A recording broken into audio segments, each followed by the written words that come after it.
Hot అంశాలపై debate news బెంచ్కి స్వాగతం. ఆంధ్రప్రదేశ్లో ఒక విచిత్రమైనటువంటి రాజకీయం నడుస్తుంది. ఇక్కడ రాజకీయాలన్నీ కోర్టుల చుట్టూ తిరుగుతుంటాయి. ప్రధాన పక్షం అంటే అధికార పక్షం నాయకుడైనటువంటి జగన్మోహన్ రెడ్డి బెయిల్ మీద ఉన్నారు ముఖ్యమంత్రిగా. అదే సందర్భంలో ప్రతిపక్ష నాయకుడైనటువంటి చంద్రబాబు నాయుడు బెయిల్ మీదనే ఉన్నారు.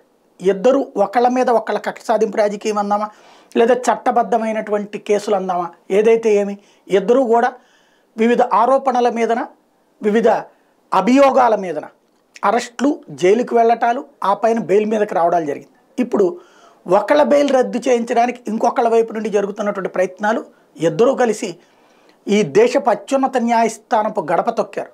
అందులో జగన్మోహన్ రెడ్డి బెయిల్ రద్దు చేయాలంటూ రఘురామకృష్ణరాజు వేసినటువంటి పిటిషన్ ఇవాళ విచారణకు వస్తే, ఇదే రోజున చంద్రబాబు నాయుడు బెయిల్ రద్దు చేయాలన్నటువంటి పిటిషన్ అదే సుప్రీంకోర్టులో విచారణకు వచ్చింది. అది వేసింది సిఐడి.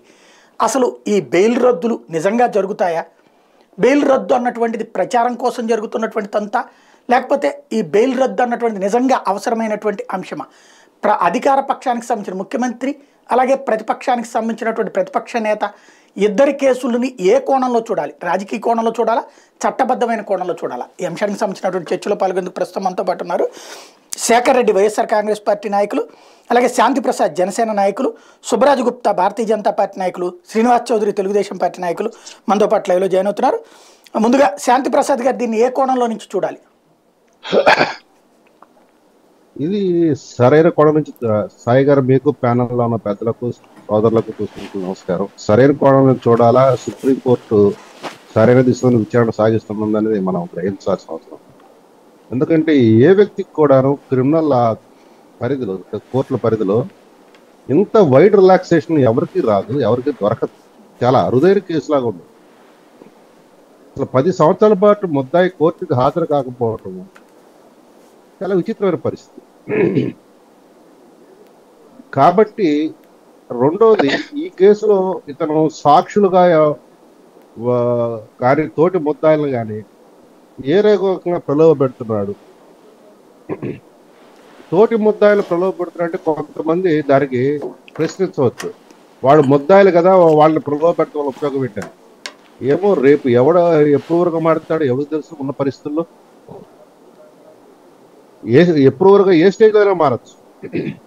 అందుకనే వాళ్ళని కూడాను కొంత పదవులు ఇచ్చో లేకపోతే ఇతరత్రగానో వాటిని కూడా దాని ఏమంటే ప్రలోభపరుస్తాం అనే దాని కింద లెక్క వస్తుంది. కాబట్టి ప్రస్తుతం సాగుతున్న తెలంగాణ హైకోర్టులో కానీ, తెలంగాణ సిబిఐ కోర్టులో కానీ జరుగుతున్న విచారణలు కొంత ఆశ్చర్యానికి గురి చేస్తున్నాయి. న్యాయవాద వర్గాలనే కాదు, సామాన్య ప్రజలను కూడాను. ముఖ్యంగా జగన్ గారి కేసుల్లో ఇన్ని అడ్జర్న్మెంట్స్ సాధారణంగా ఏ ముద్దాయికి దొరకమండి. ఇది రఘురామకృష్ణరాజు చేసిన కేసులో ఉన్న ఇన్ఫర్మేషన్ బట్టి నేను చెప్తున్నాను. ఆయన అసలు సుప్రీంకోర్టుని అడిగిన విధానం కూడాను వందల అడ్జర్న్మెంట్స్ అని సిసి నెంబర్ 8/12 259 వాయిదాలు తీసుకున్నారని, 9/12 374,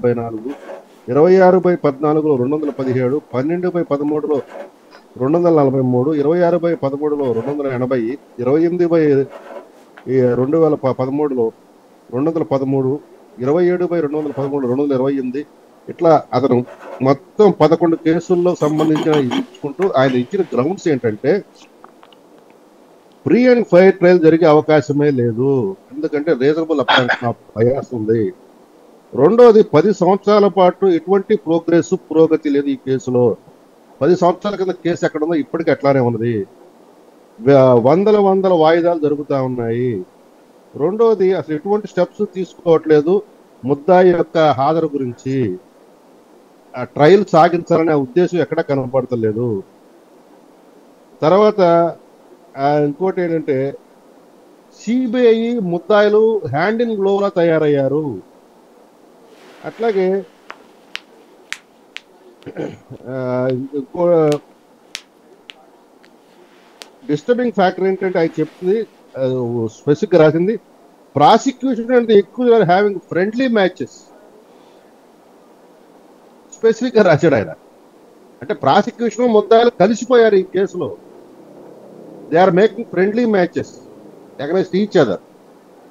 ఇట్లా పలు కారణాలు చెప్పుకుంటూ ఆయన ఈ యొక్క కేసు వేయటం జరిగింది.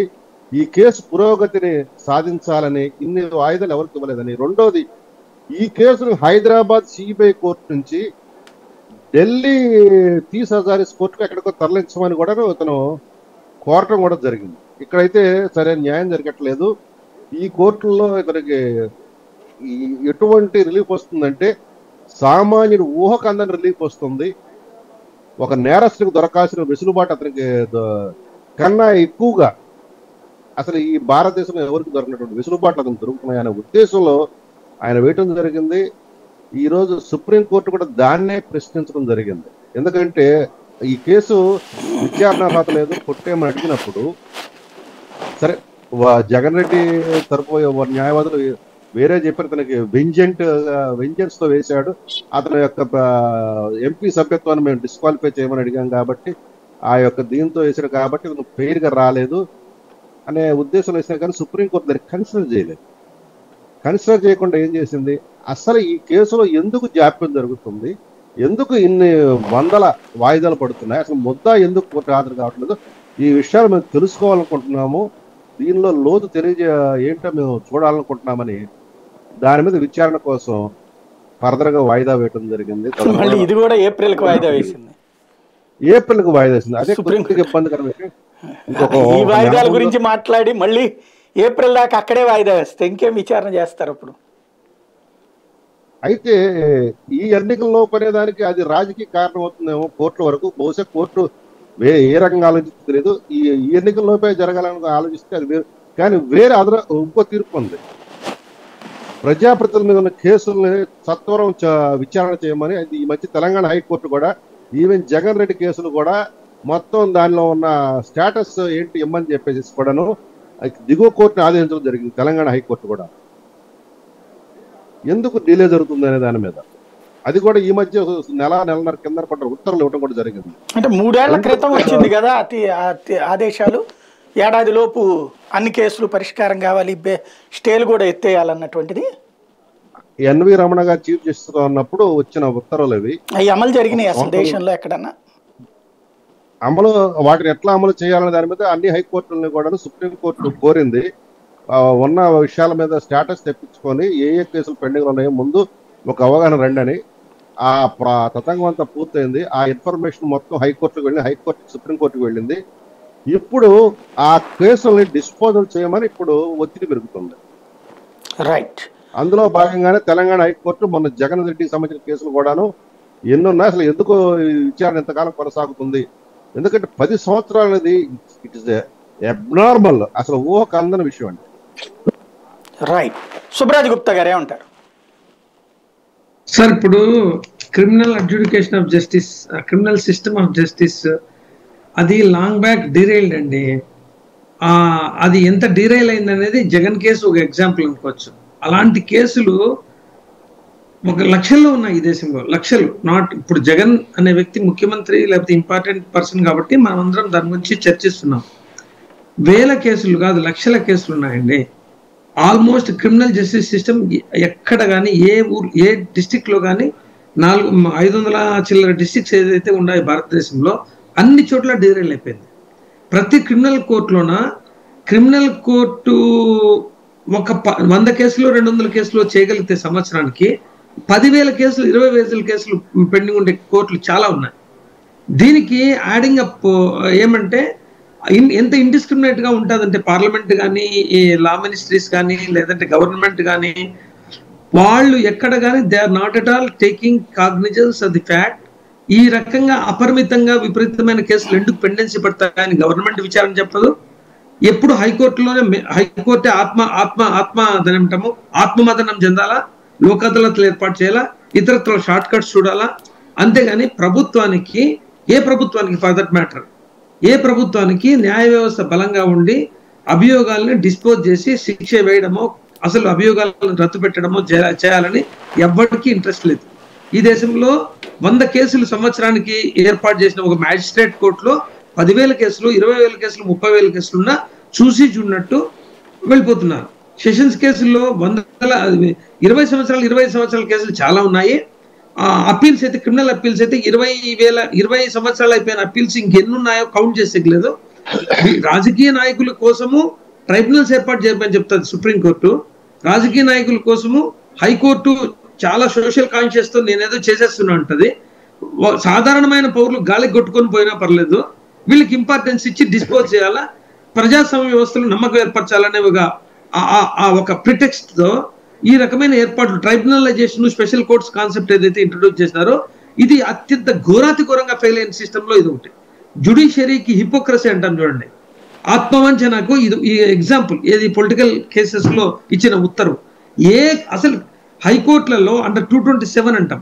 హైకోర్టు యాజ్ ఎ గార్డియన్ కావచ్చు, సూపర్వైజరీ అథారిటీ కావచ్చు, కింది కోర్టులు పనిచేస్తున్నాయా లేదా గమనించడానికి రాజ్యాంగంలో ప్రత్యేకమైన సెక్షన్ ఇచ్చిన ఎక్కడ కానీ ఏ హైకోర్టు కానీ ఇన్ని కేసులు దాటితే మ్యాజిస్ట్రేట్ ఉండే 5 మందో 8 మందో 9 మందో సిబ్బంది చాలరు.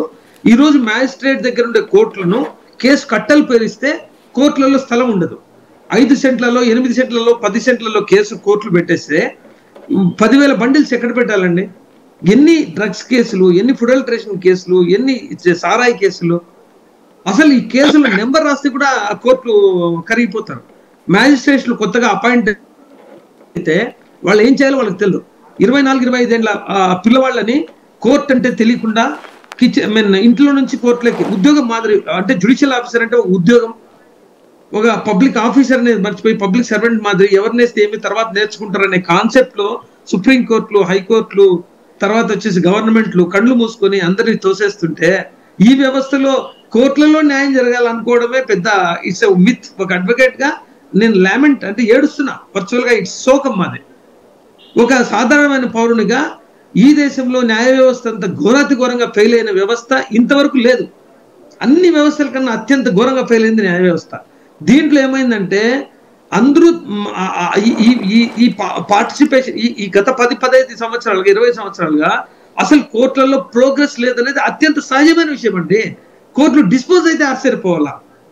కోర్టులలో చట్టం ఇంటర్ప్రిట్ చేయాల్సిన స్కిల్ జడ్జికి ఉందా లేదా చూడం. సిబ్బంది ఎవరైతే జడ్జి దగ్గర పనిచేసే సిబ్బందికి వీళ్ళకి సహాయం చేసే యోగ్యత ఉందా లేదా చూడము. వీళ్ళను ఎన్జిఓలు చేసి వాళ్ళ అసోసియేషన్లు పెట్టి చేసినారు. ముందు జడ్జి గారు రిక్రూట్మెంట్ 40 సంవత్సరాలు పైబడి చేసేవాళ్ళు. ఇప్పుడు వచ్చేసి 22, 23, 24 సంవత్సరాలు రిక్రూట్ ఇది ఒక ఉద్యోగంగా మార్చేస్తే ఒక జడ్జి పోస్ట్ డిస్పోజల్ ఎక్కడ వస్తుందండి? ఇంపాసిబుల్. ఏ జడ్జి కానీ ఇంటికి పోతే 10 నిమిషాల పాటు ఏదైనా కొత్తగా చదివి ఆకలింపు చేసుకుందామా, వ్యవస్థను ఆకలింపు చేసుకుందామా, ఒక కేసు గురించి క్షుణ్ణంగా చర్చిద్దామనే కాన్సెప్ట్ లేదు. ఇంతకన్నా పర్ఫెక్టరీ అంటాం, మెకానికల్, పర్ఫెక్టర్లీ టెక్నికల్, ఐవాష్, ఇంత ఘోరాతి ఘోరంగా ఉండే సిస్టము మిగతా అన్ని వ్యవస్థలు అంతో ఇంత మార్పులు వచ్చినాయి. కానీ న్యాయ వ్యవస్థను ఈ దేశంలో ఉండే హిపోక్రసీ, ఆత్మవంచనకు పరాకాష్ట ఇది. కాబట్టి జగన్ బెయిల్ రద్దయినా, జగన్ బెయిల్ ఉన్నా లేకున్నా కేసు ఏందో జరిగిపోతుంది, ఏదో డిస్పోజల్ అయిపోతుంది, ఇదంతా జరిగే పనే కాదండి. కారణం ఏమిటంటే ఈ దేశంలో విట్నెస్ దొరకడు. విట్నెస్ దొరికితే అడ్జర్న్మెంట్ ఇస్తారు. అడ్జర్న్మెంట్ 500 కేసులు ఒక మ్యాజిస్ట్రేట్కో జడ్జి గారికో పెడితే ఏ కేసు మీద పట్టుంటుంది ఆయనకి? అసలు ఆయనకు తెలియకుండా ఎన్ని అడ్జర్న్మెంట్లు పడతాయో. ఇప్పుడు కొత్త కల్చర్ ఏమిటంటే బాయ్కాట్లు. జడ్జెస్ కోరుతున్నారు బాయ్కాట్, సిస్టమే కోరుతుంది బాయ్కాట్. ఎందుకంటే ఈ బరువు భరించలేక everybody want to avoid the main court work. So ఇక్కడ జగన్ బెయిల్ క్యాన్సిలేషన్ అనేది impossible. Just underline this, simply impossible. Because ఇదంతా పబ్లిక్ స్పీచ్ అవుతుంది. రఘురామరాజు గారు ఎంత సదుద్దేశంతో వేశారో దురుద్దేశంతో వేశారో ఆయనకు తెలుసు, ఆ భగవంతుడికి తెలుసు. కానీ ఈ కారణాలు ఏవైతే ఇప్పుడు ఉటంకించినారో ఈ కారణాల వల్ల బెయిల్ రద్దు పెడితే కొన్ని వేల కేసుల్లో అలాంటి పిటిషన్లు ఎవరైనా ఆపోజిట్ వాళ్ళు అక్యూజ్డో, పీడబ్ల్యూసో, విక్టిమ్స్ వేస్తే సుప్రీంకోర్టు, హైకోర్టులు, మ్యాజిస్ట్రేట్ కోర్టులు సమాధానం కూడా చెప్పలేరు. ఈ పొద్దు ఏ విక్టిమ్, ఎంతమంది విక్టిమ్స్ ఏడుస్తున్నారో, ఎంతమంది మర్చిపోయినారో, ఎంతమంది బండగట్టిపోయినారో ఈ దేశంలో ఈ క్రిమినల్ అడ్జుడికేషన్ ఆఫ్ జస్టిస్ లో అయితే నిలబెట్టి 1940 నుంచి ఈ రోజు వరకు ఎవరైతే ఏలుతున్నారో మనల్ని, వాళ్ళ ఇన్సెన్సిటివిటీకి ఒక రాతి మీద రాసిన రాతది. We are failures in this country sir. Judiciary is a failure, a miserable failure. మనం ఈ రోజు ఏమంటామంటే న్యూస్ పేపర్లలోను, ప్రెస్ లోను ఆ కోర్టును we are trying to elevate it as if it is impossible. దాన్ని ఏదో ఒక అత్యంత అద్భుతమైన వ్యవహారంగా భారతదేశ రాజ్యాంగంలో ఇన్వాల్వ్ చేసినారంటే దీన్ని ఏమంటామంటే కలర్ఫుల్ ఎక్సర్సైజ్ ఆఫ్ అథారిటీ అంటాం. నటన పూర్తిగా ఏమీ చేయలేక ఏదో ఉంది వ్యవస్థ అని అనిపించడానికి జరుగుతుంటది. ఈ ఫ్రస్ట్రేషన్ కూడా పీక్స్ జరుగుతుంది. ప్రజలు కూడా అందుకనేసి మాఫియా గ్యాంగ్లు వస్తున్నాయి, పోలీస్ స్టేషన్లు ఈ యాక్చువల్ అడ్మినిస్ట్రేషన్ ఇది ప్రివెన్షన్ ఆఫ్ క్రైమ్ గురించి మర్చిపోయి 24 hours they have become something more, something less. But not they are not police stations as they are expected of judicial rest of the system. ప్రజలు ఊహించిన police station లేదు, ప్రజలు ఊహించిన court లేదు. ఇది ఒక నటన అయిపోయిందండి. కాబట్టి జగన్ కేసులో రఘురామరాజు గారు చెప్పిన సిబిఐ వేసింటే there is meaning in it. ఒక third party who is no way corrected, who is no way influenced, నేను ఒక సిటిజన్, స్పిరిటెడ్ సిటిజన్ గా నేను కోర్టు ముందరకు పోయి ఎన్ని వాదనలు చెప్పినా ఆ కోర్టు అంటే సుప్రీం కోర్టులో ఒక నిర్ణయం తీసుకునేటప్పుడు భారతదేశానికి అంతా అప్లై అయ్యేటప్పుడు ఏ రకమైన పాయింట్స్ పెట్టాలా, ఇలాంటివి ఇంకా ఫ్లడ్ గేట్ ఓపెన్ చేసినట్టే. సో నాకు తెలిసి supreme court has absolutely neither the temerity nor the interest to interfere with this. Because ఎవరు తప్పు చేసినారో కనుక్కునే లోపల జీవితకాలం అయిపోతుంది. సో సుప్రీం కోర్టులో వేయడం అనేది మన చర్చకో లేకపోతే ప్రెస్ లో రిపోర్ట్కో ఈ పొద్దు రాబోయే ఎలక్షన్స్ కు ఒక ఇంట్రెస్టింగ్ పాయింట్ కో ఉపయోగపడచ్చు కానీ but Jagan bail is absolutely not going to be affected, disturb. It's for క్లోర్ షూర్. శ్రీనివాస్ చౌదరి గారు సాయి గారు ఏమంటారు? సాయి గారు వాయిస్ ఓకే కదా? చెప్పండి, వినపడుతుంది. సాయి గారు, మీకు న్యూస్ బెంచ్ ప్రేక్షకులకి ప్యానెల్లో ఉన్న మిత్రులు నా నమస్కారాలు. ఈరోజు న్యాయ వ్యవస్థ పైన అనూహ్యమైన నమ్మకాలు, రాజ్యాంగం పైన నమ్మకాలు, ప్రజాస్వామ్యం పైన నమ్మకాలు భారతదేశంలో మెండుగా ఉన్నాయి. కాబట్టి ఒక రకంగా చెప్పాలంటే న్యాయ వ్యవస్థలో ఉన్న సమస్యల పైన ఇద్దరు లాయర్లు మాట్లాడారు. అక్కడున్న పరిస్థితులు వాళ్ళు క్షుణ్ణంగా కళ్ళకు కట్టినట్టు చెప్పారు.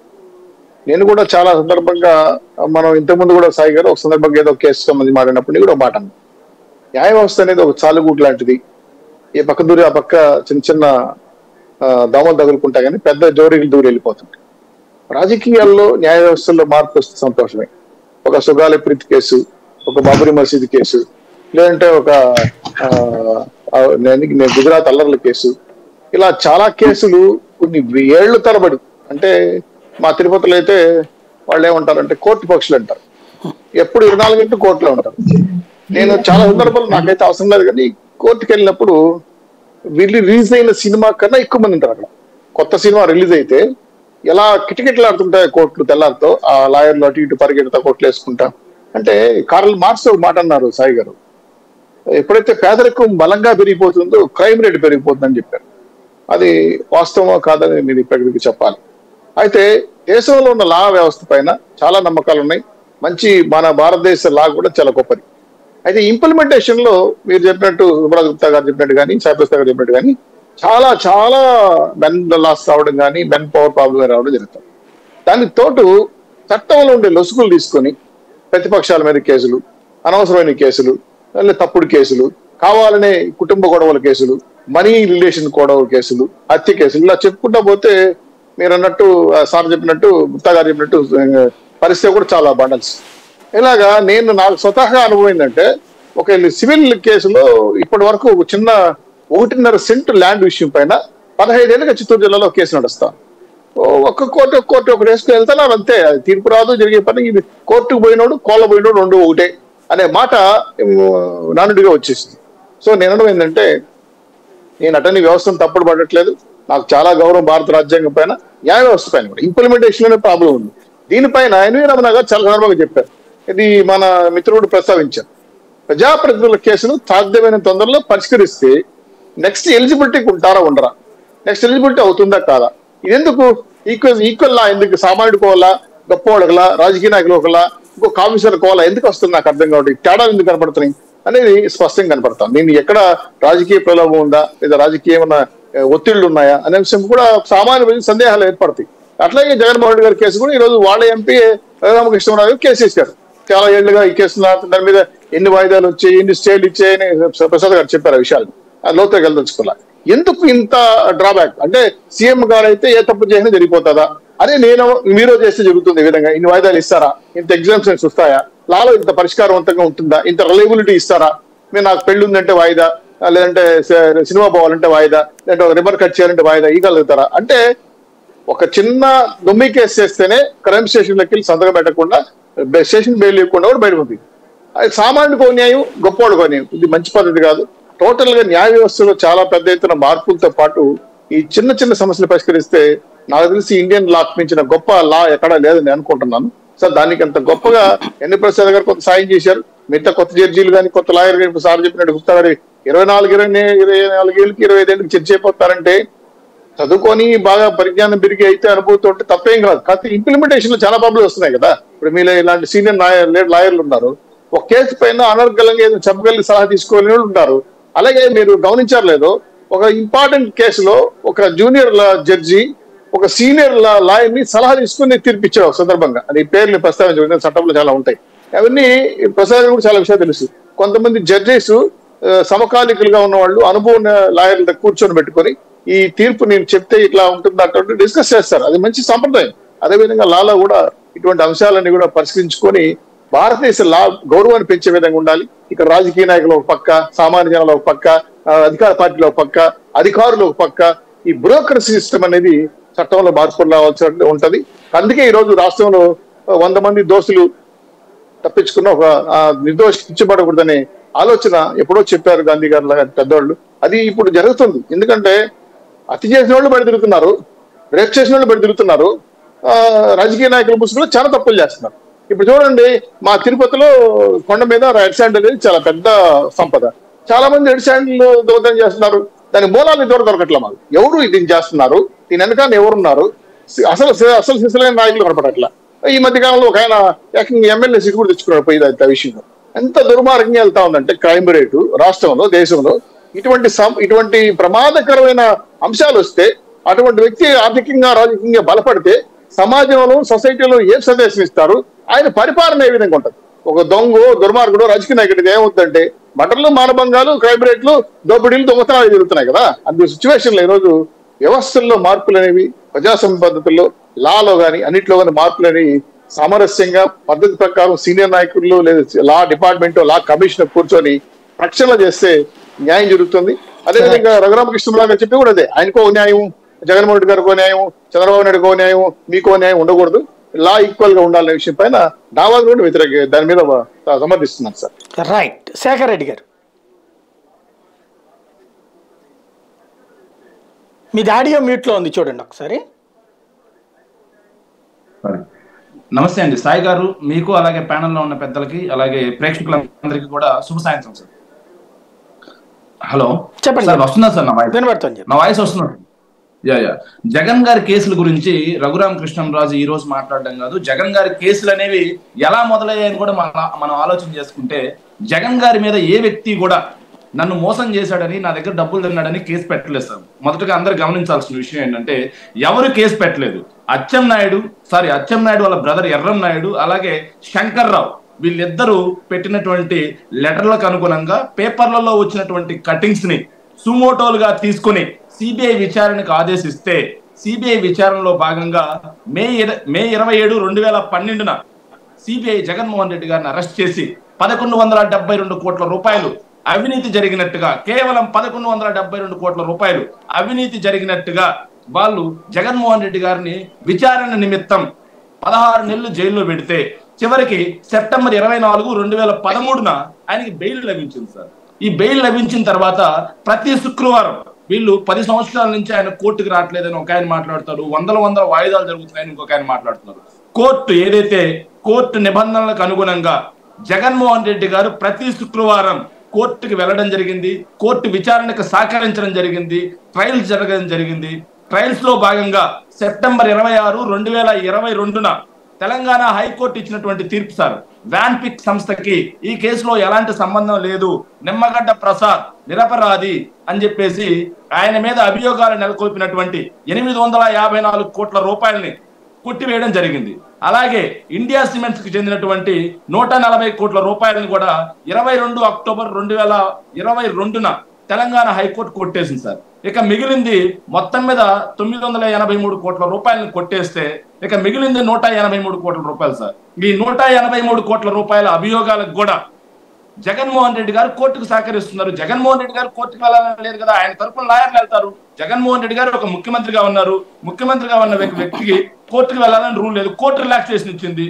సో దాన్ని వీళ్ళు పట్టుకొని నేను రఘురామకృష్ణంరాజు మా పార్టీ నుంచి గెలిచిన మరుక్షణం ఆయన టీడీపీ తోటి, బీజేపీ తోటి, జనసేన తోటి అంటగాగుతూ మా అధినాయకత్వం మీద, మా పార్టీ మీద దుమ్మెత్తు పోస్తుంటే మేము ఆయన్ని సస్పెన్షన్ వేటుకు గురి చేసి అనర్హత వేటు వేయాలని చెప్పి మేము అడగడంతో ఆయన సిబిఐ కోర్టులో పిటిషన్ వేశారు. ఫస్ట్ జగన్మోహన్ రెడ్డి గారి బెయిల్ రద్దు చేయండి అని చెప్పేసి పిటిషన్ వేశారు. పిటిషన్ వేస్తే CBI court 15 September 2021 CBI court కొట్టేస్తే మళ్ళీ హైకోర్టుకి వెళ్ళారు సార్. హైకోర్టుకి వెళ్తే హైకోర్టు కూడా అక్టోబర్ 29, 2022 ఆయన పిటిషన్ కొట్టేసింది. మళ్ళీ ఆయన సుప్రీంకోర్టుకి వెళ్ళారు. విలువైన కోర్టు సమయాన్ని ఎలా వృధా చేస్తున్నారని కూడా ప్రజలు గమనించారు. తర్వాత సుప్రీంకోర్టుకి వెళ్తే సుప్రీంకోర్టు 25 నవంబర్ 2023 విచారణకు చేపట్టి ఈ రోజుకి దాన్ని వాయిదా వేస్తే ఈ రోజు తర్వాత మళ్ళీ ఏప్రిల్కి అది వాయిదా వేయడం జరిగింది సార్. ఇలా జగన్మోహన్ రెడ్డి గారు ప్రతి సందర్భంలో ఆయన మీద ఉన్న కేసులు త్వరగా పూర్తి చేయండి అని చెప్పేసి ప్రతి సందర్భంలోనూ కోర్టులకు విన్నవించుకోవడం జరుగుతుంది, కోర్టులకు వెళ్ళడం జరుగుతుంది, కోర్టులకు సహకరించడం జరుగుతుంది. ఎక్కడా కూడా జగన్మోహన్ రెడ్డి గారు సాక్షుల్ని బెదిరించినట్టు కానీ, ఎక్కడా కూడా సాక్షుల్ని ప్రలోభాలకు గురి చేసినట్లు కానీ, ఎక్కడా జగన్మోహన్ రెడ్డి గారి మీద అభియోగాలు లేవు. సో ఇలాంటి ఉన్న పరిస్థితుల్లో కేవలం రాజకీయ దురుద్దేశంతో జగన్మోహన్ రెడ్డి గారి బెయిల్ పిటిషన్ రద్దు చేయాలి అని చెప్పేసి వెళ్ళిన ప్రబుద్ధులు ఎవరైతే ఉన్నారో, ఇప్పుడు కూడా మాట్లాడుతున్నారు, ఎవరైతే మన శ్రీనివాస్ చౌదరి గారు ఒక మాట మాట్లాడుతున్నారు, సామాన్యుడికి ఒక న్యాయం, గొప్పవాడికి ఒక న్యాయమా, చట్టంలో లొసుగులు తీసుకుని తప్పించుకుంటున్నారు, అది మంచి పద్ధతి కాదని. ఎస్, చట్టంలో లొసుగులు తీసుకొని 17 కేసుల్లో చంద్రబాబు నాయుడు గారు స్టే తీసుకున్న మాట వాస్తవం కదా. 8/9/2005 లక్ష్మీపార్వతి గారు కేసు వేస్తే అక్రమాస్తుల్లో అది ఇంకా స్టే ఆర్డర్ లో ఉంది. అదే లక్ష్మీపార్వతి గారు 17/3/2005 అక్రమాస్తుల్లో కేసు వేస్తే అది స్టేలో ఉంది. ఇంకో దారుణమైన కేసు ఏంటంటే సాయి గారు ఐఎన్జీ ఇండియాకి ఆయన ఆపద్ధర్మ ముఖ్యమంత్రిగా ఉండగా కేబినెట్ అప్రూవల్ లేకుండా 850 ఎకరాలు కేటాయించారు అని చెప్పేసి ఆయన మీద కేసు నమోదైతే అది కూడా స్టేలో ఉంది సార్. ఏలేరు కాలువ విషయం అయితే ఇంకా దారుణం. ఇది పొలం ఒకరిది, అమ్మింది ఒకరికి, డబ్బులు వచ్చింది ఇంకొకరికి. ఈ కేసులో విచారణ ఆపాలి అని చెప్పేసి డిస్ట్రిక్ట్ కోర్టులు, అలాగే హైకోర్టులు, డివిజనల్ బెంచ్లో, చీఫ్ బెంచ్లో, చివరికి సుప్రీంకోర్టుకి వెళ్ళి దాన్ని విచారణని అడ్డుకుంది ఎవరు? దాని విచారణను అడ్డుకుంది చంద్రబాబు నాయుడు గారు కదా. తర్వాత మద్యం ముడుపుల కేసు ఆయన ముఖ్యమంత్రిగా ఉండగా మద్యం ముడుపుల కేసు స్టేలో ఉంది సార్. అలాగే పాల్వాయి గోవర్ధన్ రెడ్డి గారు వేసిన కేసు అలాగే స్టేలో ఉంది. హెరిటేజ్ ఫుడ్స్ ఆయన ముఖ్యమంత్రిగా ఉండగా సేల్స్ ట్యాక్స్ రాయితీ 14,80,00,000 రూపాయలు ఇచ్చారని, సబ్సిడీలు 75,72,000 రూపాయలు ఇచ్చారని చెప్పేసి ఆయన మీద అభియోగాలు కోర్టులో ఉంటే దానికి కూడా స్టే తెచ్చుకున్నాడు సార్. అలాగే మోహన్ బాబు తోటి హెరిటేజ్ ఫుడ్స్ కేసులు ఆయనకు ఉన్నటువంటి విభేదాల కేసు ఏదైతే ఉందో అది కూడా విచారణకు రాకుండా అడ్డుకున్నారు సార్. ఇలా మొత్తంగా 17 కేసులు చివరికి 18వ కేసు అయినటువంటి ఓటుకు నోటు కేసులో కూడా అడ్డంగా దొరికిపోయినా సరే అది కూడా విచారణకు రాకుండా స్టే తెచ్చుకున్న ఘనమైన నీచమైన చరిత్ర ఉన్న చంద్రబాబు నాయుడు గారి పార్టీ వాళ్ళు వచ్చి ఈ రోజు న్యాయ వ్యవస్థ గురించి మాట్లాడుతూ ఉంటే సార్ దయ్యాలు వేదాలు వల్లించినట్టుంది. న్యాయ వ్యవస్థ సిగ్గుపడుతుంది సార్. జగన్మోహన్ రెడ్డి గారు మొదటి నుంచి కూడా ఏదైతే విచారణకు సహకరిస్తున్నారు, అలాగే కోర్టు ఏదైతే అనుమతులు కోర్టు జారీ చేసినటువంటి ఆదేశాలని తూచా తప్పకుండా పాటిస్తూ మన చట్టాల మీద, మన రాజ్యాంగం మీద, న్యాయ వ్యవస్థ మీద గౌరవంతో ఒక సగటు పౌరుడు ఎలా ఉంటాడో జగన్మోహన్ రెడ్డి గారు కూడా అలాగే వ్యవహరిస్తున్నారనే విషయాన్ని ఈ టీడీపీ పార్టీ వాళ్ళు, జనసేన పార్టీ వాళ్ళు గ్రహించాలి సార్. రైట్. ఇక్కడ శాంతి ప్రసాద్ గారు డిశ్చార్జ్ పిటిషన్ అన్నటువంటిది ఒకటి వేయటం, దాన్ని కింద కోర్టు ఆ తర్వాత హైకోర్టుల దాకా, ఆ డిశ్చార్జ్ పిటిషన్లు పూర్తయ్యేదాకా కూడా నాన్ అపీరెన్స్ పిటిషన్ తను కాకుండా తన తరపున లాయర్లు అన్నటువంటి అది లీగల్గా వ్యాలిడేనా?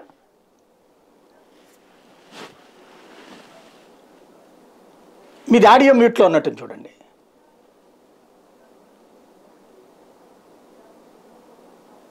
డిశ్చార్జ్ పిటిషన్ వేయడం అనేది ముద్దాయి హక్కు. ఆ ఛార్జ్ షీట్లో ఉన్న కంటెంట్స్ బేస్ చేసుకుని అతను వేసుకునే వెసులుబాటు ఉంటుంది. అయితే డిశ్చార్జ్ పిటిషన్ ఎప్పుడు వేయాలంటే బిఫోర్ ఫ్రేమింగ్ ఆఫ్ ఛార్జెస్ వేయాలి. ఇంకా ఫ్రేమింగ్ చేయలేదు కదా ఛార్జెస్ ఇప్పుడు జగన్ కేసులో. అదే చెప్పబోతున్నానండి. ఇది డిస్పోజల్ చేయనంతకాలం ఛార్జెస్ ఫ్రేమ్ చేయడానికి లేదు. ఇది ఒక ఎత్తుగడ. అసలు డిశ్చార్జ్ పిటిషన్స్ ఇన్నాళ్ళు ఎందుకు డిస్పోజల్ చేయలేదని ఇవాళ సుప్రీంకోర్టు ఆశ్చర్యపోవడం జరిగింది. అసలు ఏం చేస్తున్నారు? అసలు కింద కోర్టు పడుకుందా? అసలు సోయి ఉండి చేస్తుందా, సోయి లేకుండా చేస్తుందా అనే దానికి దాని ఎప్పుడు వేశారు? 2012 నుంచి 2014 మధ్యలో డిశ్చార్జ్ పిటిషన్లు పడినాయి 11 కేసుల్లో. గుర్తుపెట్టుకోండి, 2012 నుంచి 2014 స్పెసిఫిక్ డేట్తో సహా చెప్పన్నా 27/4/12 CC 8/2012 పడింది. లాస్ట్ డిశ్చార్జ్ పిటిషన్ CC 26/14 21/11/14 పడింది. ఇవాళ 24. 12 సంవత్సరాల నుంచి 10 సంవత్సరాల పాటు డిశ్చార్జ్ పిటిషన్లు డిస్పోజల్ చేయకపోవడం ఏంటి కింద కోర్టు? అసలు దాని మీద సిబిఐ కూడా ఆశ్చర్యం వ్యక్తం చేయకపోవడం ఏంటి? అసలు మాట్లాడకపోవడం ఏంటి? అంటే ఇక్కడే వచ్చిన డౌట్, 2014లో అధికారంలో లేడు జగన్మోహన్ రెడ్డి, లేదా 2012లో కూడా తన మీదనే జగన్ రెడ్డి అధికారంలో ఉన్నాడా అధికారం లేడనేది ఇప్పుడు దీంట్లో రాజకీయం వచ్చింది కాబట్టినే కదా అసలు ఇవాళ డిబేట్ అంతా కూడా. అతడు తన కోర్టులు మేనేజ్ చేస్తున్నాడు లేకపోతే కనుక తప్పించుకుంటున్నాడు అనినే కదా. కోర్టులు అప్పటికైతే తన అధికారంలో ఇప్పుడు ముఖ్యమంత్రిగా ఉన్నప్పుడు పోనీ అట్లా చేసుకున్నాడంటే ఒక అర్థం ఉంటది. 2012 నుంచి అట్లా జరిగింది. చిన్న మాట కోర్టులు కాదు, సిబిఐని మేనేజ్ చేస్తున్నాడు. అదే ఎట్లా? అది ఆ రోజున కాంగ్రెస్ అధికారం ఉంది 12 నుంచి 14 దాకా, 14 నుంచి 19 దాకా తెలుగుదేశం అధికారం ఉంది, సెంటర్ లో బీజేపీ అధికారం ఉంది, 18 దాకా వాళ్ళతో కాంటాక్ట్. ఇక్కడ మిస్ అవుతున్న పాయింట్ ఏంటంటే పిటిషన్ వేయటం ముద్దాయి హక్కు. ఆఖరి పిటిషన్ 21/11/2014 పడింది. అప్పటికి కాంగ్రెస్ గవర్నమెంట్ లేదు. ఇక అది అక్కడ వదిలేసేస్తే అక్కడ ఎవరు గవర్నమెంట్ ఉన్నది అనవసరం, కోర్టు కూడా అనవసరం, వ్యక్తులకి అనవసరం, ముద్దాలకి అంతకన్నా అనవసరం. అయితే ఏం జరిగింది? 2014లో వేసిన పిటిషన్ 24 వస్తున్నా కూడా డిస్పోజల్ ఎందుకు అవ్వలేదు? ఎందుకు దాని మీద అసలు దృష్టి పెడతలేదు? ఎందుకు వాయిదాలు కొనసాగుతున్నాయి? ఛార్జెస్ ఫ్రేమ్ చేయడానికి కోర్టు ఎందుకు దృష్టి పెట్టలేదు అనేది కదా ఇప్పుడు మౌలికమైన ప్రశ్న. దాని మీద కదా ఎంత డిలే ఎందుకు జరుగుతుందని రఘురామ కృష్ణరాజు క్రిమినల్ ఎంపీ 421/12 ఏదో వేసినట్టున్నాడు అతను.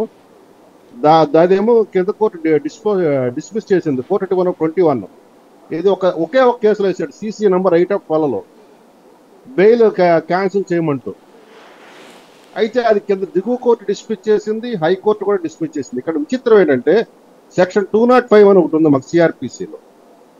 అంటే ఓ ముద్దాయి అనే వ్యక్తి కోర్టుకు రాకుండా ఎగ్జామ్షన్ అడగటం, దాన్ని 4 సార్లు డిస్మిస్ చేయడం జరిగింది దిగువ కోర్టు. కానీ 2022న తెలంగాణ హైకోర్టు దాన్ని బ్లాంకెట్ ఆర్డర్ చేసింది అతనికి హాజరు కాకుండా. ప్లస్ PMLA కేసులు అవి కూడా విచారణ జరగకుండా స్టేలు ఇచ్చేసింది. ఇంత blanket stay, blanket absence, blanket stay of other cases కూడా ఇవ్వటం అనేది తెలంగాణ హైకోర్టు పలుసార్లు తెలంగాణ హైకోర్టు ఈ రకంగా స్పందించడం, దాని మీద కూడా ఇప్పుడు వెళ్ళడం జరిగింది. ఇప్పుడు సుప్రీంకోర్టులో పెండింగ్ లో ఉన్నది బెయిల్ క్యాన్సిలేషన్ కాదు. ఇందాక సుబ్బరాజు గారు అడిగినట్లుగా I'm sorry to differ with Subbaraju Gupta గారు, ఇక్కడ బెయిల్ క్యాన్సిలేషన్ గురించి వెళ్ళలేదు.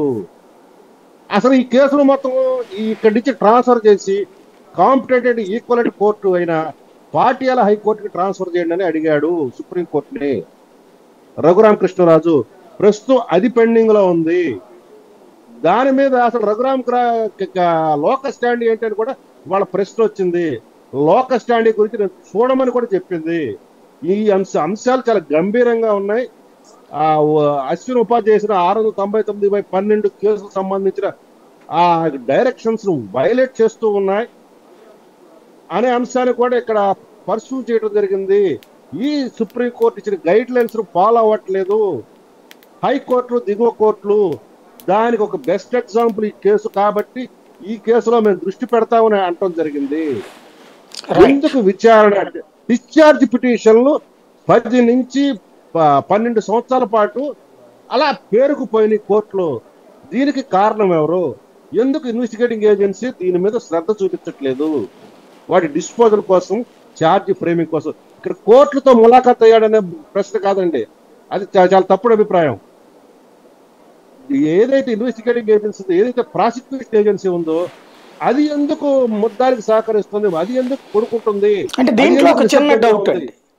బేసిక్గా ఈ కేసులలో కంప్లైంట్ ఓన్లీ ఒక ఎమ్మెల్యే, వీళ్ళు ఎవరినైతే నిందితులుగా చూపించారో వాళ్లే సాక్షులు.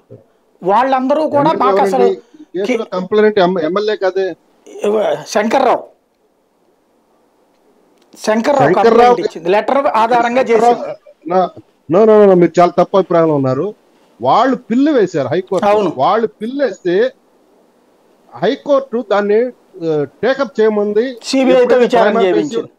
ప్రేమా ఫేస్ ఎప్పుడైతే వచ్చిందో సిబిఐ ఇప్పుడు కంప్లైంట్ అదే అనేది నేను అనేది ఆ విచారణ ఆధారంగా దాని బేసిస్ మీదనే నడిచింది. ఆ రోజున జరిగినటువంటిది ఒక్క మాట.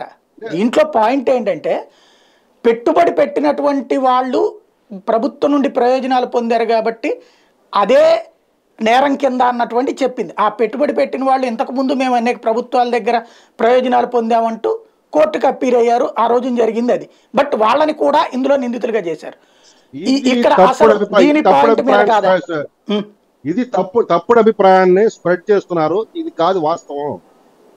XYZ ఎవడైనా సరే హైకోర్టుకి వెళ్ళి ఇట్లా జరిగిందని చెబితే ఒక పిల్లు వేస్తే పిల్లు ఎలా అయిన తర్వాత వాడు ఎక్కడితో సీజ్ అయిపోతాడు, వాడి కెపాసిటీ సీజ్ అయిపోతుంది, స్టేట్ వాడి ప్లేస్ లో వస్తుంది. అది ఇన్వెస్టిగేటింగ్ ఏజెన్సీ పోలీస్ అవ్వచ్చు, సిబిఐ అవ్వచ్చు, ఈడీ అవ్వచ్చు, ఇంకా వేరే ఏ సంస్థ అయినా కావచ్చు. కోర్టు ఎవరు డైరెక్షన్ ఇస్తే వాళ్ళు కంప్లైంట్ అవుతారు. కాబట్టి శంకర్రావు ఎర్రనాయుడు అనే ప్రసక్తి మాట్లాడుతూ ఉంటే నేను అడిగే పాయింట్ ఇక్కడ సిబిఐ ఆ ఆధారాలకు సంబంధించి వాళ్ళు ఎవరి దగ్గర ఆ తర్వాతన మాకు ఇట్లా మేము మోసపోయాము లేకపోతే మేము ఇట్లా మోసం చేసామన్నటువంటిది ఏది ప్రూవ్ చేయలేదు. ఆ కారణంగా వాళ్ళు ఏమన్నా డ్రాగన్ చేస్తున్నారా అని అడుగుతున్నారు. చంద్రబాబు నాయుడు కేసులకి ఈ కేసు సిమిలారిటీ. చంద్రబాబు నాయుడు కేసులు వేరు. ఇక్కడ మోసం కాదు, ప్రభుత్వం నుంచి క్విట్ ప్రోకో అనేది ఇక్కడ మోసం కాదు, మ్యూచువల్ బెనిఫిట్. అదే సార్ నేను అనే పాయింట్ అక్కడే. ఇప్పుడు కియా సంస్థకు ఒక డబ్బులు ఇచ్చారండి, ఒక ప్రయోజనం చేకూర్చారు, భూమిని తక్కువకి ఇచ్చారు, కియా ఇక్కడ ఇండస్ట్రీ పెడుతుందని. అట్లాగే ఆ రోజున కొన్ని పరిశ్రమలకి కొన్ని ప్రయోజనాలు ఇచ్చారు. ఆ ప్రయోజనం పొందిన వాళ్ళు జగన్ సంస్థలో పెట్టుబడులు పెట్టారు కాబట్టి అన్నటువంటిది ఇక్కడ ప్రధానమైనటువంటి అభియోగం. అది మేము పెట్టుబడులు పెట్టడం మా వ్యాపార సూత్రం అని వాళ్ళు అంటున్నారు, లేదు ఇది ప్రయోజనం చేకూర్చడం అని వీళ్ళు అంటున్నారు. దీనికి చట్టబద్ధమైనటువంటిది ఎవరు ధృవీకరించాలి? దాని సాక్ష్యం కోర్టు చెప్తుంది అది కరెక్టేనని, లేకపోతే సిబిఐ చెప్పేది కరెక్ట్ అనాలా? దాని చుట్టూతోనే ఈ కేసు అంతా నడుస్తుంది కదా. లేదు, మీ ప్రశ్నలో తప్పుంది. కోర్టు ఎప్పుడు సాక్ష్యం చెప్పదు, సాక్ష్యాలు చూస్తుంది. కోర్టు సాక్ష్యాలు చెప్పదు. మీరు ఇక్కడ గమనించాల్సింది ఏంటంటే ఒక వ్యాపారం వచ్చి ప్రభుత్వానికి నేను ఇక్కడ వ్యాపారం చేయదలుచుకున్నాను లేదా ఒక పరిశ్రమ పెట్టదలుచుకున్నానంటే ఒక క్యాబినెట్ డెసిషన్, దానికి అట్లా ఒక ప్రొసీజర్ ఉంటుంది. ఆ ప్రొసీజర్ జరగటంలో ఇప్పుడు ఏంటంటే పాలసీ మ్యాటర్లో కూడాను ఏమైనా తప్పులు దొరికితే హైకోర్టులు కానీ సుప్రీంకోర్టులు కానీ దాన్ని పరిశీలించి హక్కు వచ్చింది. ఇదివరకు ఇట్లా పాత సిద్ధాంతం కాదు. పాలసీ మ్యాటర్లో మేము ఇంటర్ఫీర్ క్యాబినెట్ డెసిషన్ లో ఎవరికైనా బయాస్ ఇక్కడ బయాస్ కోసమే క్యాబినెట్ డెసిషన్ జరిగితే అది ఇక్కడ మౌలికమైన ప్రశ్న. దాన్ని ఇప్పుడు క్విట్ ప్రోకో అనే మోడల్లో ఒక కార్పొరేట్ ఇక్కడ టర్మ్ తీసుకొచ్చి పెట్టారు కదా, ఇక్కడ క్విట్ ప్రోకో కాదు. ఈ పని నేను చేసేందుకు నువ్వు నాకేమి ఇస్తున్నావు, నువ్వు ప్రభుత్వంలో ఉన్నావు కాబట్టి నీ సహకారం తీసుకున్నా నువ్వు నాకేం సహకరిస్తున్నావు. దానికి అందమైన పదం కార్పొరేట్ లాలో క్విట్ ప్రోకో అని కనబడుతుంది, దాన్ని తీసుకొచ్చి తగిలిచ్చారు. అదే పదం ఇప్పుడు పెద్దానికి అమలవుతూ వచ్చింది. అది కాదు ఇక్కడ సమస్య. ఇది ఎవరు ప్రూవ్ చేయాలి? ఇప్పుడు ఈ పెట్టుబడి పెట్టినటువంటి ఎవరైతే ఇన్వెస్టిగేటింగ్ ఏజెన్సీ ఉందో వాళ్ళే ఉంటున్నారు, ఇదిగో ఇది పెట్టుబడి నేరం అంటున్నారు, వాళ్ళు కాదు అంటున్నారు పెట్టుబడిదారి. మరి ఇది ఎలా తెలుస్తుంది? కోర్టు చెప్పాలి కదా జడ్జిమెంట్. అండి ఇప్పుడు మర్డర్ చేసిన నేను మర్డర్ చేశాను శిక్ష ఏమంటాడా? నేను అనేది కోర్టు ఇప్పుడు ఇది నేరమా కాదా అన్నది కోర్టు ఈ రోజుకి తేల్చట్లేదు. ప్రధానమైన సమస్య అదే. ఇప్పుడు కోర్టు ఎందుకు పడుకుంది అని ఇప్పుడు సుప్రీంకోర్టు అడుగుతుంది. ఎందుకు నువ్వు 10 ఏళ్ల పాటు పడుకున్నావు డిశ్చార్జ్ పిటిషన్ల మీద? సింపుల్ గా డిస్పోజల్, నెల 2 నెలలు మహా అయితే 3 నెలలు మాక్సిమం 6 నెలలు డిస్పోజల్ చేసిన కేసుని పిటిషన్ ని 10 సంవత్సరాల పాటు నుంచి 12 సంవత్సరాల పాటు ఎందుకు నీ తలగడ కింద పెట్టుకున్నావని ఇప్పుడు ఈ దిగువ కోర్టు యొక్క ప్రవర్తన మీద ఇప్పుడు సుప్రీంకోర్టు ఆగ్రహం వ్యక్తం చేస్తుంది. రైట్. గుప్తా గారు, ఏమవుతుంది ఇట్లాగా ఈ పరిస్థితుల్లో పరిష్కారం ఏంటి దీనికి? సార్ ఇప్పుడు బేసికల్ గా మన కొత్తగా 3 చట్టాలు వచ్చేది కదా, 3 క్రిమినల్ లాస్ కొత్తవి.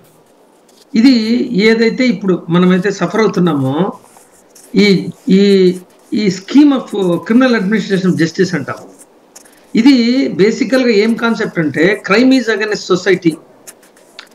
ఎవరైతే విక్టిమ్ ఉన్నారో వాళ్ళు చెప్పాలి అంతే ప్రభుత్వానికి. మిగతా కార్యక్రమం అంతా ప్రభుత్వం చేస్తుంది. అనే కాన్సెప్ట్ కింద తయారైన చట్టం ఇది. అంటే వ్యక్తికి ఇక్కడ నేను దెబ్బతిన్నాను, నాకు నష్టం వచ్చింది, లేకపోతే నాకు ఇబ్బంది అయింది, నాకు అన్యాయం జరిగింది అనే వ్యక్తి ఊరికే చెప్పాలా, ఆయన రోల్ అక్కడితో ఎండ్. మొత్తం అంతా ఇంక ఇన్వెస్టిగేషన్ ఏజెన్సీ చేయాలా. ఇన్వెస్టిగేటింగ్ ఏజెన్సీలో ఎవరుంటారు? మనుషులే కదా. పోలీసు వాళ్ళు ఉంటారు, కొన్ని చోట్ల కొంతమంది రకరకాల అధికారులు ఉంటారు. ఈ అధికారుల రిక్రూట్మెంట్, ఈ అధికారుల ట్రైనింగ్ ఒకటి. రెండోది, ఈ అధికారులకు ఏ విషయాలు పరిగణలోకి తీసుకోవాలా, ఏ విషయాల్లో అవగాహన ఉండాలా. ఈ క్విడ్ ప్రో కేసులో సాధారణంగా వాళ్ళకి ఏముండాలండి, ఒక పోలీస్ స్టేషన్కి ఒక ఆ లైసెన్స్ ఇవ్వడం కానీ, లైసెన్స్ క్యాన్సిలేషన్ కానీ, లైసెన్స్ వాళ్ళ మీద ఇతర అధికారులతో దాడులు చేపించడమో భయపెట్టడమో అనే విషయం మీద ఏ పోలీస్ ఇన్స్పెక్టర్కైనా అవగాహన ఉంటుందా? ఆ పోలీస్ వాళ్ళకి ఇలాంటి కేసులు ఇస్తే చేయగలరా? పోనీ సిబిఐకి ఇచ్చారు, సిబిఐ కోర్టు ముందర దాఖలు చేసిన ఛార్జ్షీట్ ఏమి? ఆ ఛార్జ్షీట్లో డిశ్చార్జ్ పిటిషన్కు ఆలస్యానికి కారణం అడుగుతున్నాం కదా. మొత్తము ఏ కోర్టు అయినా, ఈ సిబిఐ కోర్టులో ఎంతకాలం జడ్జి లేడు, ఎంతకాలం సిబ్బంది లేదు, ఎంతకాలం కరెంట్ లేదు, ఎంతకాలం ఆ ప్రిమిసెస్లో ఆ బిల్డింగ్ లేదు, ఇవన్నీ పరిగణలోకి తీసుకుంటే ఈ అడ్జర్న్మెంట్స్కు అర్థం తెలుస్తుందండి. మనమేం చూస్తున్నాము, అడ్జర్న్మెంట్ ఇచ్చినారని అంటున్నాం కానీ అడ్జర్న్మెంట్ ఇచ్చిన ప్రతిరోజు 400 కేసులు ఉన్నాయా, 500 కేసులు ఉన్నాయా? ఆ జడ్జికి ఈ కేసు గురించి ఒక్క క్షణమైన చూడడానికి వీలుందా? ఇది ఎవరు గమనించడం లేదు. దీన్ని సీరియస్ గా చూడరా? కుదరదు. Because you cannot. ఇప్పుడు అదే ప్రాబ్లం.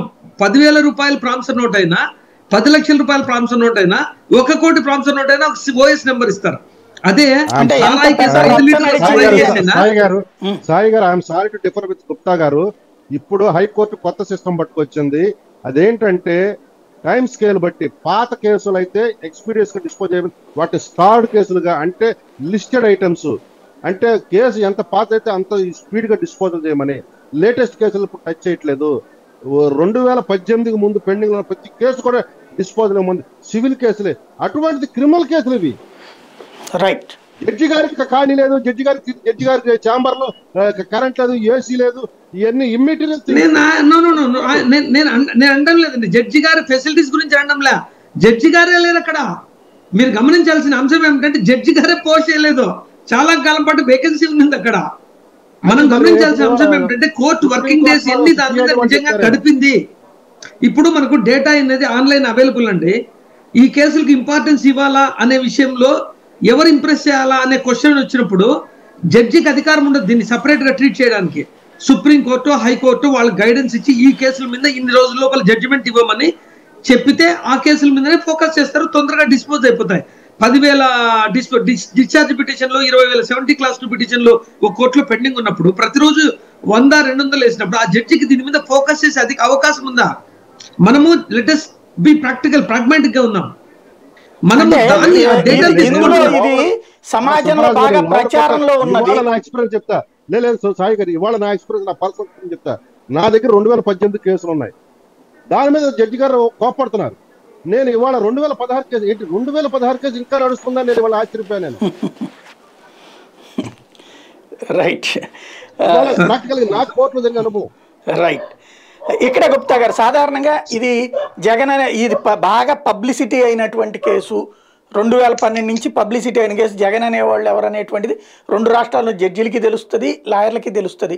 అట్లాంటప్పుడు అది తొందరగా తేలుద్దాం అనేటువంటి ఆలోచన ఉండదా? సార్, ప్రిఫరెన్స్ ఇవ్వడానికి మీరు ఇప్పుడు ఇంతవరకు సిబిఐ ఇంట్రెస్ట్ లేదు, సిబిఐకి ఇంట్రెస్ట్ లేదు, మిగతా ప్రాసిక్యూటింగ్ ఏజెన్సీకి ఇంట్రెస్ట్ లేదనే కాన్సెప్ట్ ఇది ఇక్కడ పరిశీలనలోకి తీసుకోవడానికి సిబిఐ కౌంటర్ ఇస్తుంది, గమ్మున ఉంటుంది. ఏపీపీని అపాయింట్ చేయరు, స్టాఫ్ను అపాయింట్ చేయరు. ఇప్పుడు ఏపీపీ గారు ఈ కేసులో స్పెషల్ ఇంట్రెస్ట్ చూపించడానికి ఉన్న 6 గంటల టైంలో ఆయన కాల్వర్కి అటెండ్ అయిన తర్వాత అంతకుముందు 4 విట్నెస్లు ఎవరెవరో వచ్చింటారు.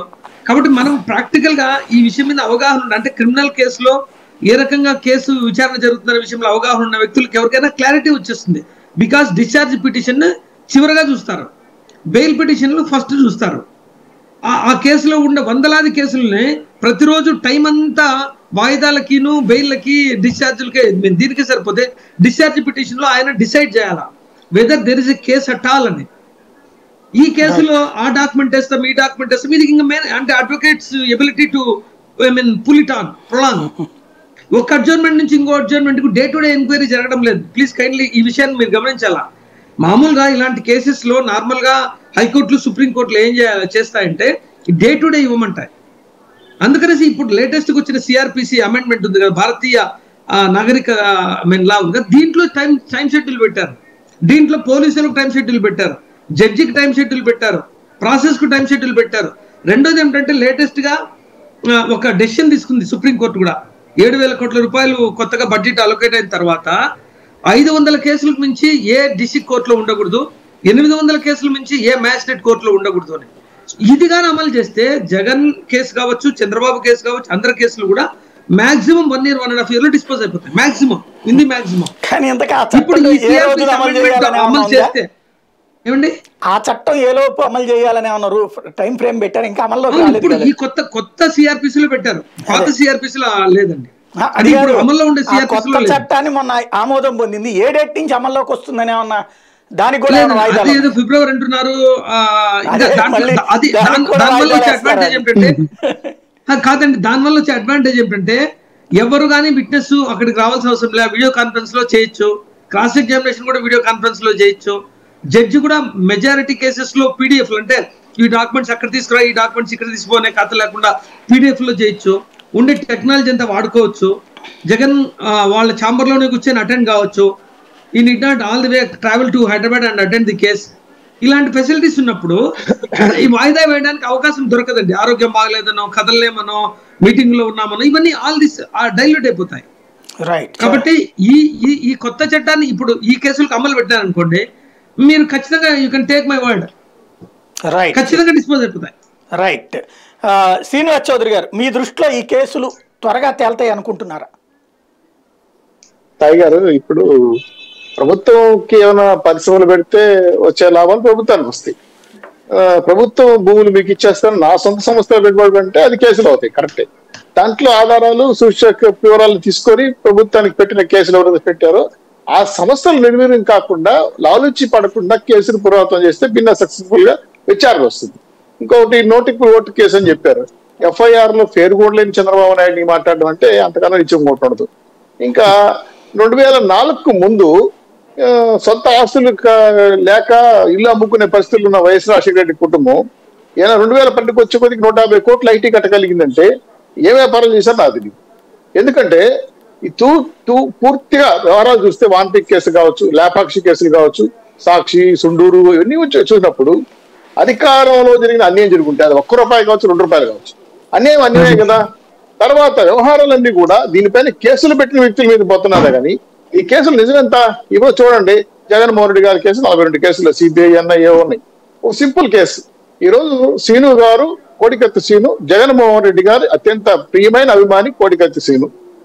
ఆయనకి వెళ్తే ఆ దళితుడు బయట వచ్చేస్తాడు. నా ఎస్సీ, నా బీసీ, నా ఎస్సీ అని దళితుడిని. నాకు చిన్న డౌట్ సార్, అది అతని అభిమాని, జగన్ అభిమాని గురించి జగన్ చూసుకోవాలి కానీ తెలుగుదేశం ఎందుకు ఫీల్ అవుతుంది అతన్ని విడిపించాలని?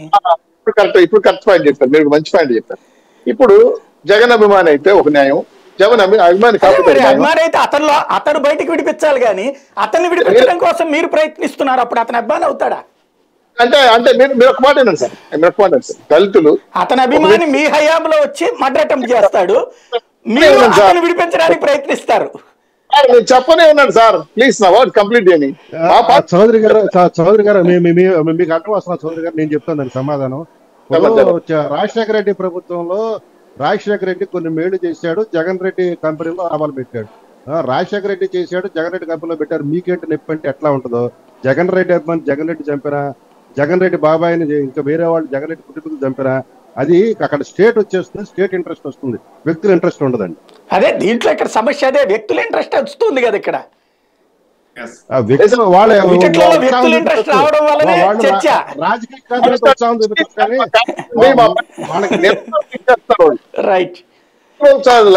నేనేంటంటే ఒక ముఖ్యమంత్రి నాటి వ్యక్తిగత కదా, రాష్ట్రాల ముఖ్యమంత్రి.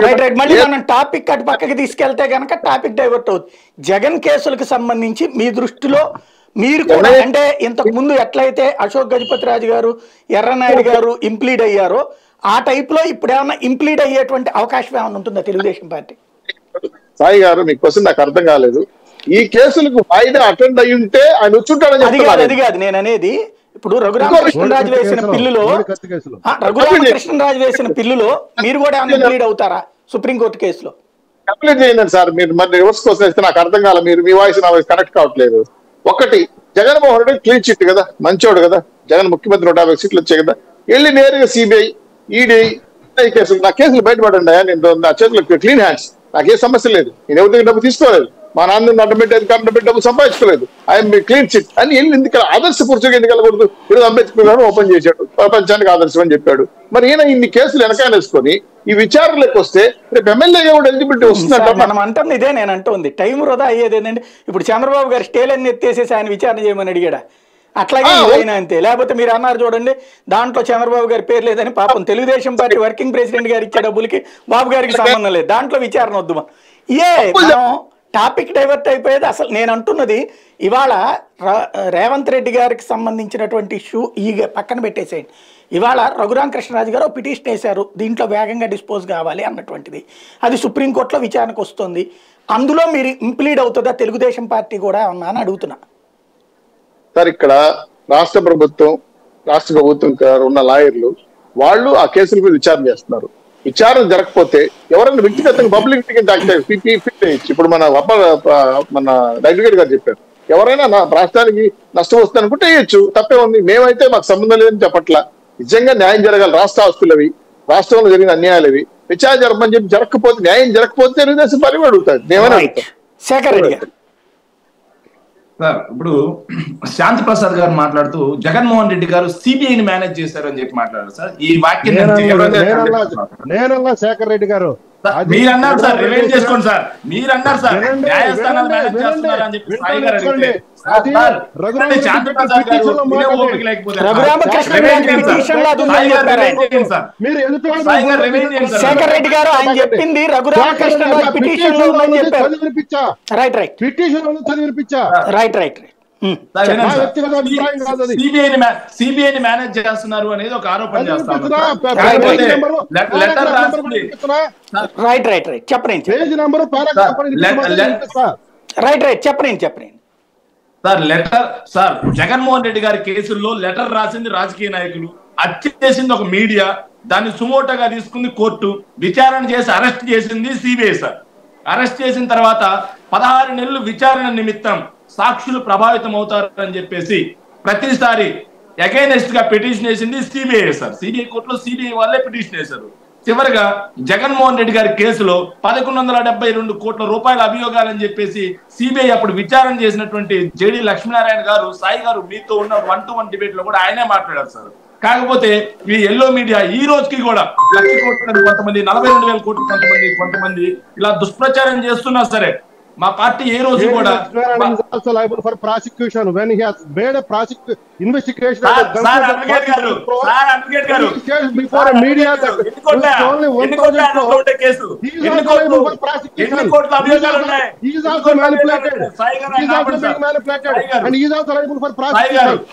సాయి గారు ఆపమని చెప్పి ఇలాంటి వాదనలు ఏమైనా ఉంటే కోర్టులో చేసుకోమని సార్.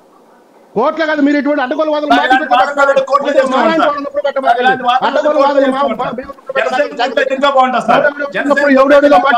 ఎవడేదో చేశాడు,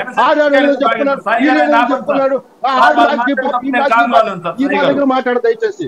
సాయి గారు చెప్పండి. 1172 కోట్ల రూపాయల అభియోగాలని చెప్పేసి మాట్లాడితే 1,00,000 కోట్లు 42 కోట్లు అని చెప్పి వీళ్ళు మాట్లాడారు. విచారణ జరగట్లేదు అని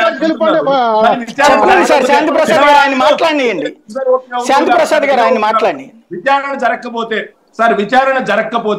983 కోట్ల రూపాయలకి ఆధారాలు లేవు, ఈ నిరాధారమైనటువంటి అభియోగాలని చెప్పేసి కోర్టు ఎందుకు కొట్టేసింది అనేది ఈ జనసేన సీనియర్ అడ్వకేట్ అయినటువంటి శాంతి ప్రసాద్ గారు చెప్తే ప్రజలు తెలుసుకుంటారు సార్. కోర్టులకు ఉన్న తెలివి ఈయనకున్న తెలివి కోర్టులకు లేదా అనేది కూడా తెలియజేయాలి.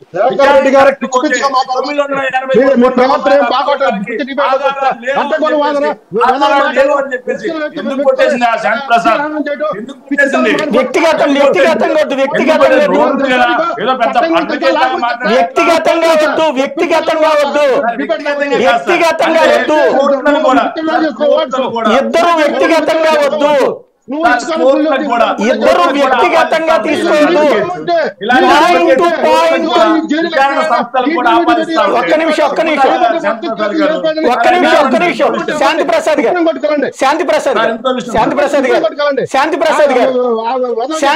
గారు మీరు మాట్లాడేటప్పుడు మీరు మాట్లాడేటప్పుడు ఆయన శాంతం సైలెంట్ ఉన్నాడు. ఆయన అభిప్రాయాన్ని చెప్పనియండి. శాంతి ప్రసాద్ గారు ప్లీజ్ వ్యక్తిగత ద్వేషం వైపుకి వెళ్ళొద్దు. వ్యక్తిగత ద్వేషం వైపుకి వెళ్ళొద్దు. వ్యక్తిగత ద్వేషం వైపుకి వెళ్ళొద్దు. ఇద్దరు కూడా దయచేసి కంక్లూడ్ చేయండి. శేఖర్ రెడ్డి గారు కంక్లూడ్ చేయండి.